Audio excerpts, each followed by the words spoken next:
Good evening, Commonwealth, and thanks for watching the Channel 2 News. I'm Ashley McDowell. Let's take a look at tonight's top stories.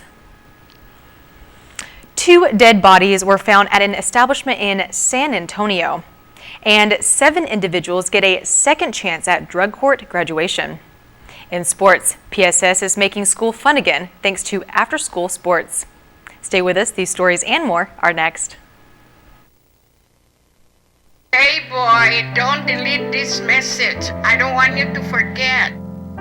This is where we keep the family together, okay? I got this, Nana. Last Christmas, when Nana got sick, she showed us how she makes the holidays special. Because time will come when we have to do those ourselves. Now it's our turn, Nana. And I'm sure we'd always make you proud. Watching the video, growing pain, Mom. Oh, I miss her. It's Christmas time. Everybody be happy. Because everything beautiful about the holidays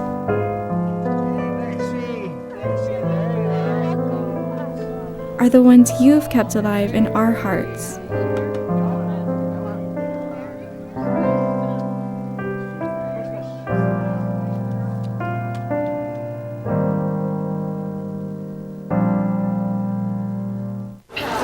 Okay.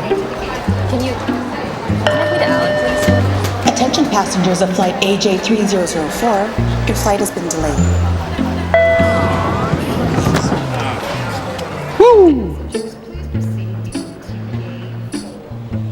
It's the flavor that makes you go, woo.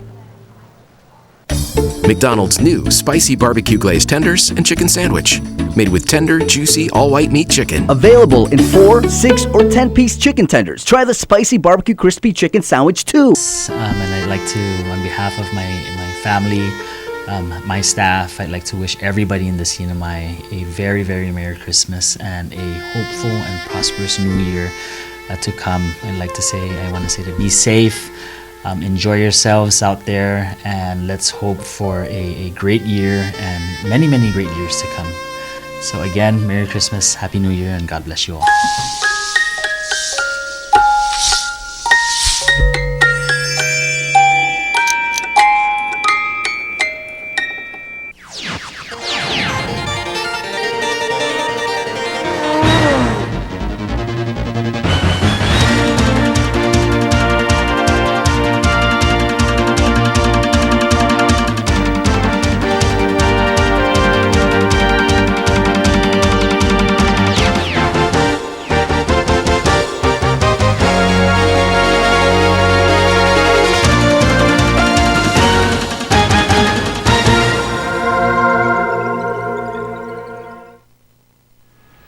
Hafa Day, Tirwami, and good evening, Commonwealth. Today is Friday, December 13th, 2019.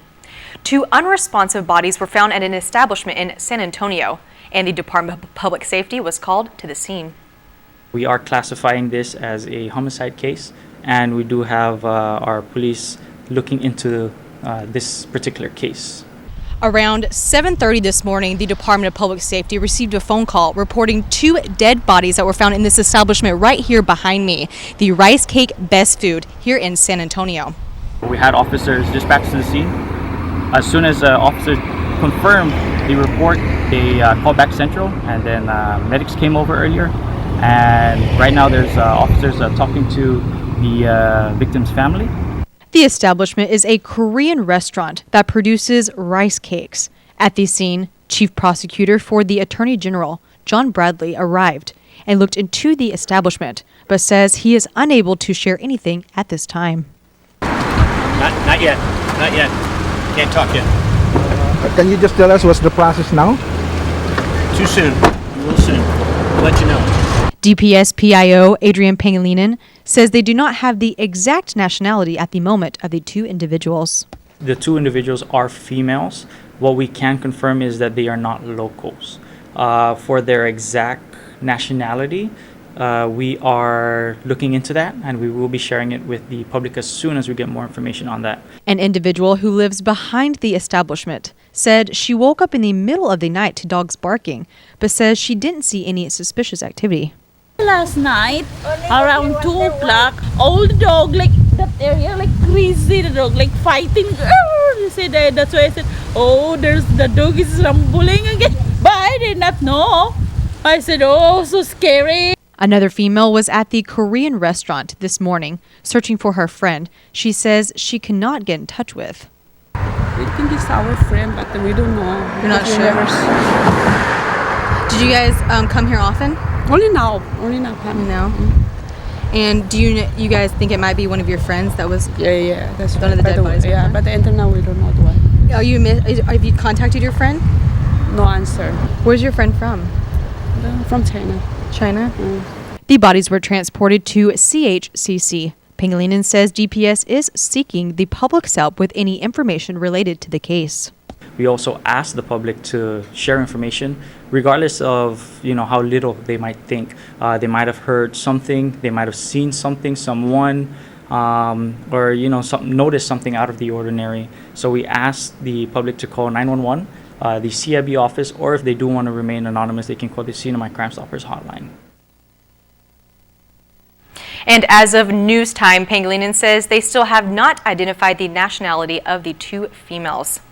Also, in speaking with DPS PIO Pangilinan, he states officers are seeking your help in locating a male that is wanted for questioning. But Pangilinan states it is not in relation to the two dead bodies that were found this morning. Earlier today, we did release a press release for asking the public's help and assistance in locating an individual known as Jie Lee. We're just asking if anybody knows, seen him, knows where his last place of work was at, or if you know a family or a family member that used to hang out with him, or if you yourself know Mr.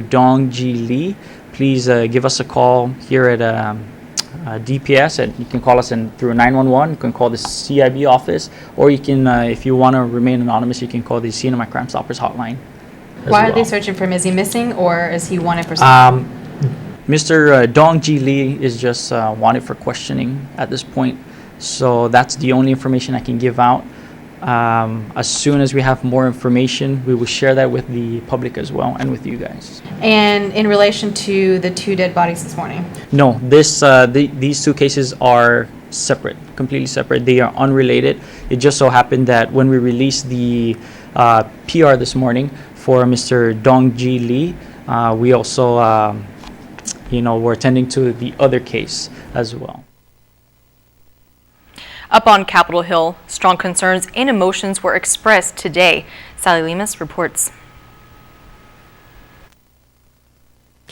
In today's heated House session, a concerned citizen questions the follow-up of several subpoena requests for Governor Ralph Torres. A few months ago, with respect to the legislative subpoena that I had requested for three main reasons. One is to conduct a hearing on the $25 million that I believe then Secretary of Finance, Larissa Larson, before she left the Department of Finance, had publicly made a statement that the CNMI has overrun or overspent about $25 million before the election and before U2. It's been one whole year since U2. The governor, this administration has continued its declaration of state of emergency.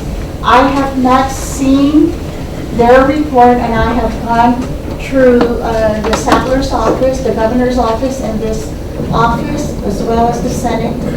I try and obtain a copy of the report pursuant to the planning and budgeting, that any time that the governor exercises his constitutional emergency powers, he must submit a report to the presiding officers of the legislature within 60 days. And to date, I have not seen any report. The third, why I'm here on that subpoena request is because this body has passed a legislation and signed into law about the MPLT $50 million a loan. Initially, it was a loan for the retiree. I'm a retiree, and I want to know what is the running deficit of the CNMI And what is the total valuation, aggregate valuation of the assets of the CNMI government, and how much of the MPLT has been drawn down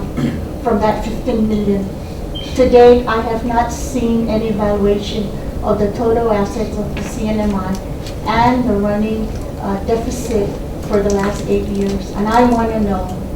In an interview with Patricia Guerrero, she says the subpoena request has been filed since early June of this year, and until now, she hasn't received any response from the House of Representatives. What is it for? Why do we have that? What causes that? What causes the $25 million deficit before the election and before you two made landfall? In response to the public comment, Floor Leader John Posablon points out that it does not connect to the House agenda and requests for a written testimony. Point of order, Mr. Speaker. With all due respect with Mrs. Guerrero, I believe all the items that she has alluded to has nothing to do with our order for business today.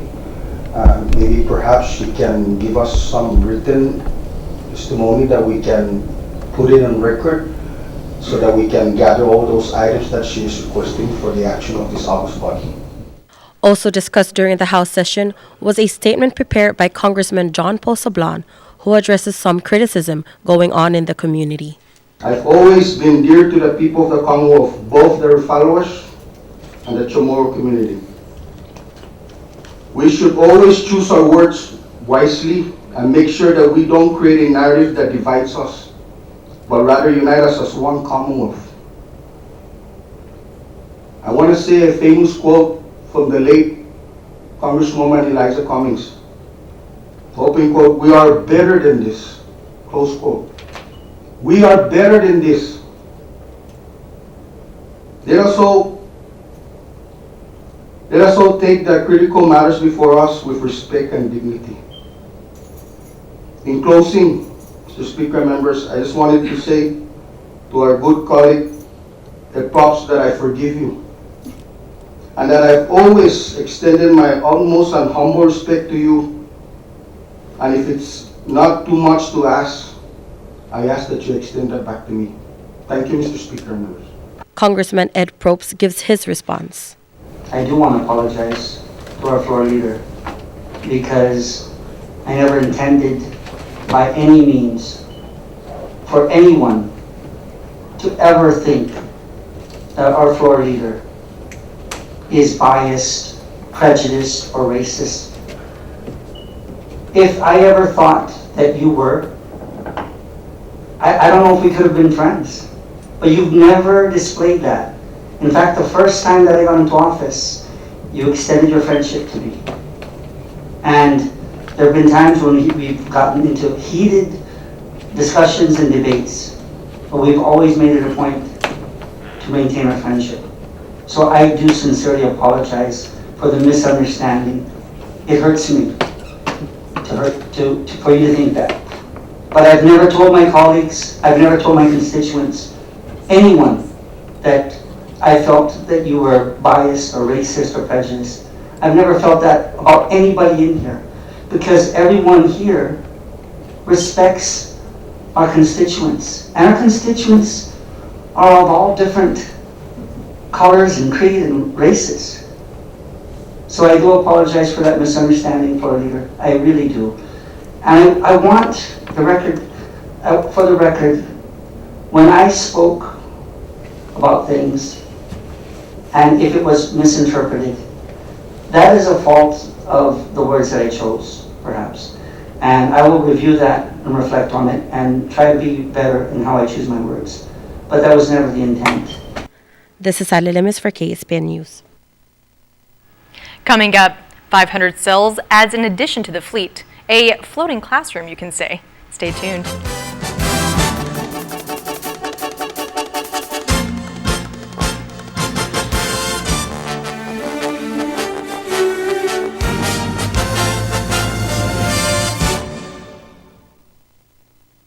Being able to just communicate with each other was the best experience, so that everybody can actually be assured that, family members are safe, co-workers are safe, whether it be on Tinian, whether it be on Rhoda, or whether it be on Saipan. Since then and now, IT&E has been there and has been reliable. Afade, my name is Ray, and I'm with the network that works. At one of Saipan's beaches, this mother lays about 100 eggs under the cover of darkness. She hides her nest as best she can and then slowly makes her way back to the ocean. The eggs hatch and the babies head for the sea, where they will face a daily dose of danger. Just 1 in 1,000 will make it to adulthood. Those that do will one day lay their own eggs. Sea turtles are protected under CNMI law. If you see one that is stranded or if you see illegal activity, call the hotline at 287-8537.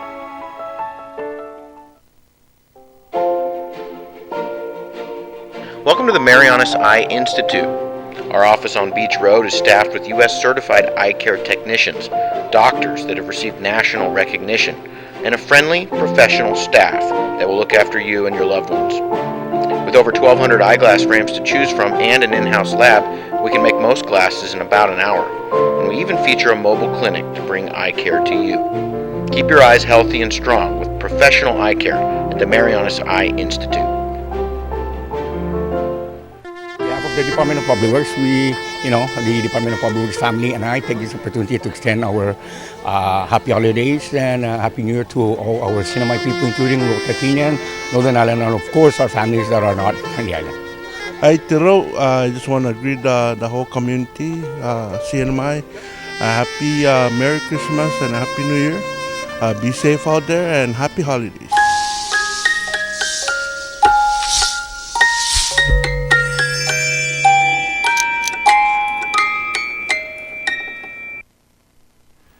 Welcome back to the Channel 2 News. A big congratulations goes out to 7 graduates of the Sinam Drug Court program. Sally Lemus reports. This morning, the 7th Sinam Drug Court graduation ceremony was held at the American Memorial Park Theater. Honorable Teresa Kim Tenorio applauds the 7 men who has completed the program and is given another shot at life. These people all came in with a stigma that they're criminals, that they're drug addicts, and I've gotten to know them over a period of 2 years individually on a personal level, and they're just all such wonderful people, and I truly love all of them, and it's always very emotional for me because drug court is not easy. It's quite actually easier to sit in jail. These guys have to be drug tested every day, 3 times a week, sometimes more. They have to do treatment, they have to do recovery hours, they have to do community work service hours, they have to get a health checkup, they have to get an eye checkup, they have to get there's so many things, intense treatment. And one of the things they also have to do is they have to come up with their own program to give back to the community. It has to be a 40-hour project. So some of our participants sold lunch and donated all the proceeds to Hopwood Junior High School. One of our other participants, he's a avid fisherman, so he went and he caught fish, and he donated all to CHCC for the patients there. So they're just all wonderful people. Given a second chance in life. I believe everybody deserves a second chance. So I'm very happy to be part of this program and super, super happy that as of today we have 40 graduates. KSPN speaks with a graduate who says he is relieved. I feel a lot of weight lifted off my shoulder. At the same time, I know that my journey is just beginning. So I'm excited to continue the progress I've been making and just help the community. He also shares a message with those who want to get out of drug addiction. Recovery is possible. You just have to want it. And there's so many resources on island to help. We have all the SAR recovery, CGC, and MBHI, and we have the meetings, the NA and AA meetings. There's many meetings per week. So you can reach out, and there's a lot of help now. It's a good time for recovery. This is Sally Lemus for KSPN News.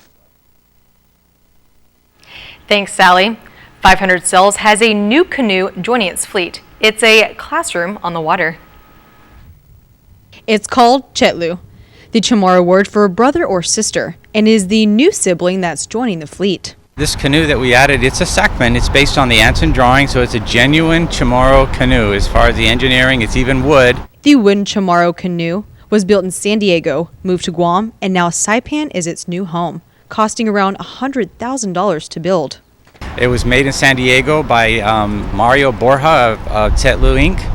And Mario is actually from Saipan, and he's got family in Guam and Palau and in the States, so he's a Chamorro from like everywhere. But he built this canoe specifically to bring it here. And he brought it here for FestPac. It's 47 feet, and it was really like the star of the FestPac to me, because that's my bias, so it was a star. But we all loved that canoe. It's been there since. And since Mario moves around a lot and he spends a lot of time in California too, he's found it very difficult to develop a crew to maintain and sail the canoe. But it's been there long enough that everybody's seen it, people love the canoe, and they understand about the maritime tradition, so now we're taking it to the next level. The Chetlu will be used as a floating classroom, where not only will students learn the ins and outs of sailing, but will also take trips to different islands in the Marianas. We've got it here in Saipan, where it's going to become a floating classroom here as well, like it was in Guam. But we'll do more formal education, like studying the weather, studying currents, and learning about how to sail.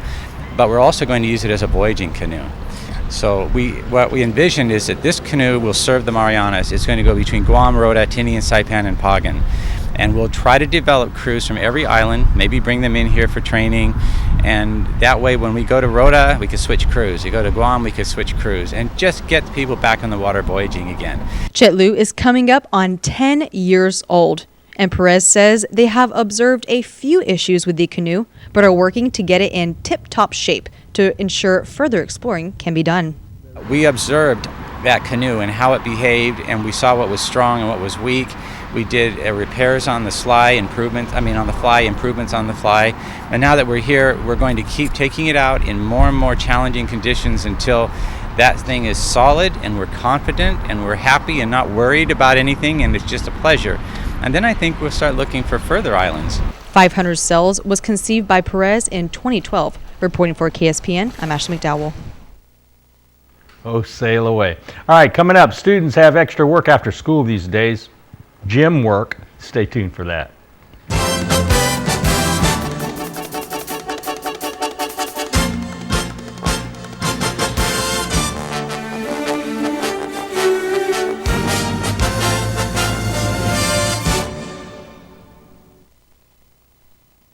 Holidays happening at DoCoMo Pacific's Red Friday.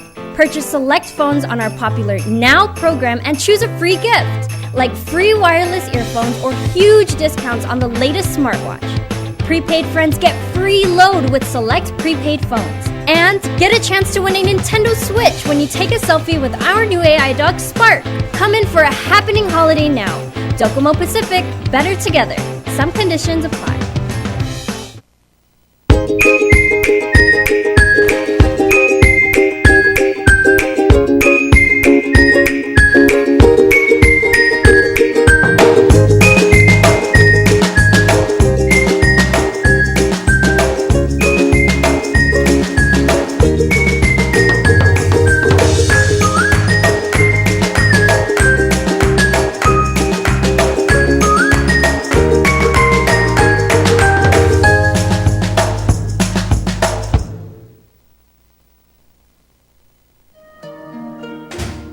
You deserve more. I know it's been hard. Come on, let's go for a ride. Hi, welcome to Dow Rent to Own.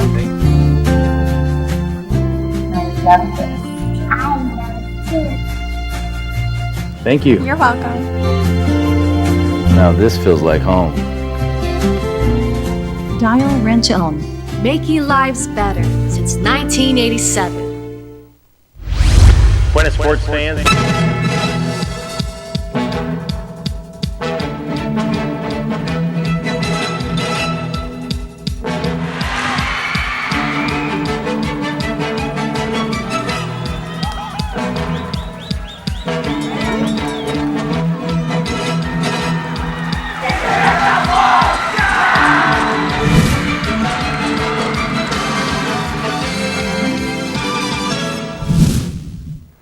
Bueno, sports fans, a couple of girls' sports seasons are coming to a close as PSS's promise to students is coming through. Interscholastic sports has really taken off for the 2019-20 school year after being stifled by natural disasters for 4 years. The MHS gym is as busy as it's ever been, with games practically every day for the past 2 months. The explosion of opportunities for these students comes after the Board of Education created an athletic programs director position and hired Nick Gross to run the program. For the first time, there's instant access to eligibility rules, team roster standings, scores, and schedules all at the click of a mouse. The end of the season tournament for middle school girls volleyball started this afternoon. Play will continue Saturday morning with the finals around 12:30. Hopwood 1 and Hopwood 3 are tied for first place, both with 5-1 records. The girls' high school basketball season's taken a break following Tuesday's games, and they will resume action January the 7th. MHS is undefeated. They're all alone at the top. On this Most Beautiful Friday, it's only appropriate that we show you the 7 most beautiful plays of the week.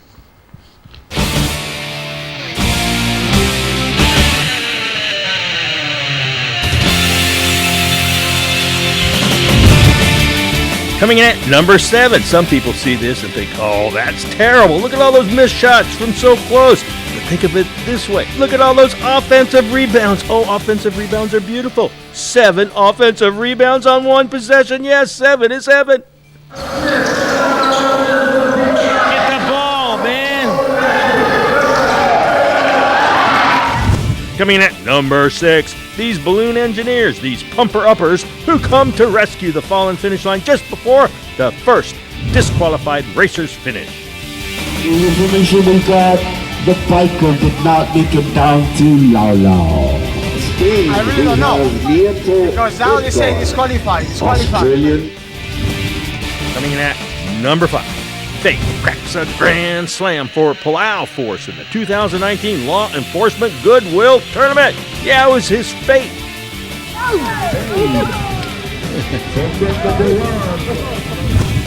Coming in at number 4, Fallen Joyce, the steal, the drive, the dish, Tequila Rangamar. MHS Lady Dolphins finished the regular season at 10-0.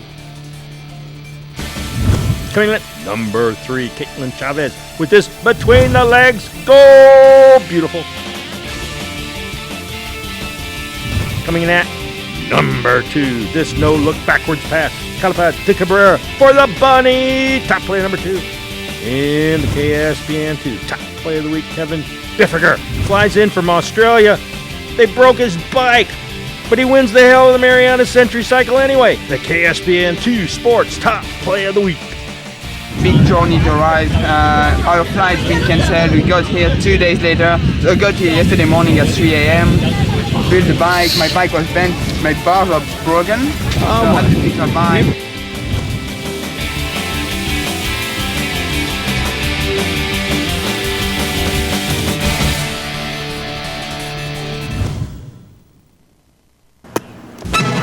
Here's the windup and the pitch. I don't believe what I just saw!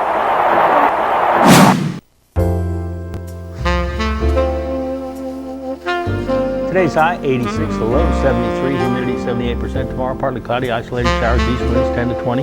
High 86, low 75, seas 5 to 7 feet, sunrise 6:34. High tide 1 past 10, low tide at 3:27, sunset at 5:48. Thank you, Bob, for that weather report. Too much wind, I think too much salt spray to have a green flash, but we've had some good sunsets despite that. I agree this week. Okay. And what time is it right now? It's time for the weekend to begin, and it's going to begin right now. Right now. Have a great rest of your weekend. See you Monday. Here comes Santa Claus, here comes Santa Claus, here comes Santa Claus. Here comes Santa Claus, here comes Santa Claus, here comes Santa Claus. I see a Christmas tree, I see ornaments, I see Sinam corn. You see Santa Claus, you see carolers, we are deep, deep in. Here comes Santa Claus.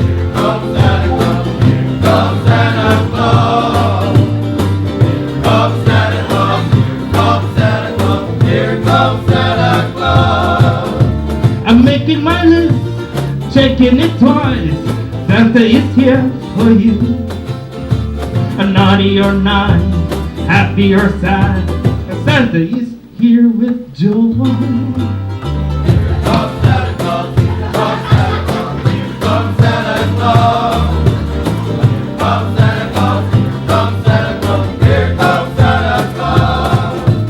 Big or small, light or dark, Santa is here in style.